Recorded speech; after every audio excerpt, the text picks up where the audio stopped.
Welcome everybody to a Geeks Review, where geeks like talking about movies, TV shows, and anime.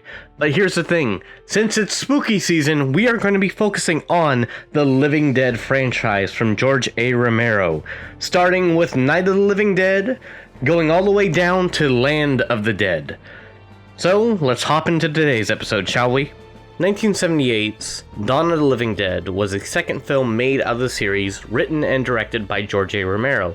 This time with a budget close to $1.5 million to create the film, and was mostly commentary on the consumerism that America is plagued with. From them being trapped in a mall, to the fun times they have as they're taking money and stuff without value in the apocalypse, and just having a good old time with it. Along with the greatest downfall for these characters being greed. It had amazing commentary on how the world was at the time, along with some that still stick to today.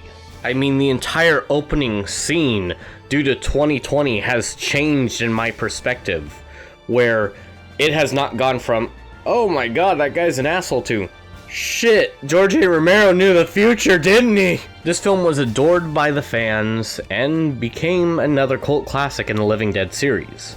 Now, 2004's Dawn of the Living Dead was done by Universal, and was the first time directorial premiere of one Zack Snyder. Yeah, the same Zack Snyder that did films like 300, Watchmen, Batman vs. Superman, Man of Steel. I'm sorry, I know that he has fans out there, but to me, he always looks like the guy who is Michael Bay, but if Michael Bay thought he made art. But okay, let's compare the two. The original Dawn of the Dead was focused around these 4 survivors as they found refuge in a mall. Slowly they start taking back part of the mall, but each time comes with consequences as either pride, greediness, or just cockiness builds up, causing danger to happen.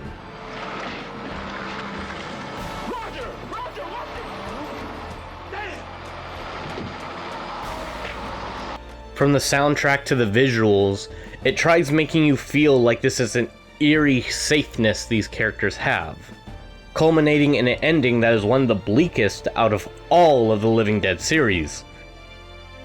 But that's not the cut at the film, because again, the film, even though it may seem cheery and fun and lighthearted, it does have some dark moments that will go over the heads of your kids, but you will pick them up. I recently rewatched the film on a live stream, and yeah, the dark moments that I did not realize the first, second, third, and all the other times watching it, I started to pick up on this film here. She alright? She looks blunt. What do you expect? No, I mean she really looks sick. Physically. Pregnant. That communications with Detroit have been knocked out.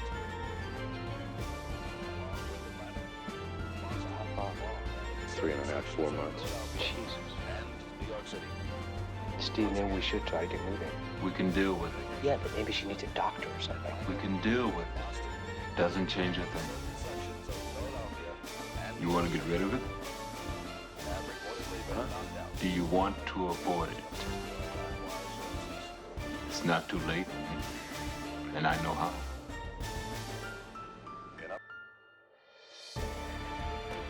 And from the visuals to the sound design, it sort of helps build up this uneasy atmosphere. I know in the live stream, a few of the viewers are saying that music is so weird. But rewatching it again, it sort of builds up that uneasy, everything is fine feeling that this film tries giving you. Now, for the 2004 version, it was directed by Zack Snyder, being his directorial premiere, along with written by James Gunn at the beginning of his career. Again, it's sort of weird giving it to these men as you see what they tried doing with the film, making it more of a fast-moving 28 Days meets Dawn of the Dead style film. And in the end, you can sort of tell. There are some scenes that did amazing, such as the opening scene, when the dad is bitten and they wait for him to turn, which I do have an issue, but we'll get to that later. But these scenes are few and far between. The major issue of this film is that there's too many cooks in the kitchen.